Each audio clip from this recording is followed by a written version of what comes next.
नांदेडच्या देगलूर शहरातील बालाजी कांबळे हे गरीब चर्मकार सध्या सोशल मीडियामुळे चर्चेत आले आहेत. बालाजीचे वडील दिव्यांग होते, त्यामुळे त्यांना दिव्यांग बांधवाची सेवा करणे म्हणजे वडिलांची सेवा केल्यासारखं आहे, ते मानतात. ते दिव्यांगांना कित्येक वर्षांपासून आपल्या दुकानामधून मोफत सेवा देतात. जवळपासच्या दिव्यांग शाळांमध्ये जाऊन त्यांना चप्पल, बूट, बॅग, स्वेटर असं साहित्य दुरुस्त करून देतात.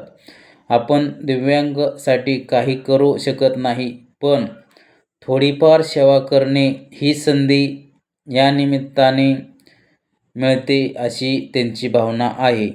त्यामुळे याचा विचार करून बालाजी कांबळे यांना 24 ऑगस्ट 2025 रोजी गुरु रविदास चॅरिटेबल ट्रस्ट परभणी व आदित्य सेवाभावी संस्था यांच्या संयुक्त विद्यमाने सन्मानित करण्यात आले.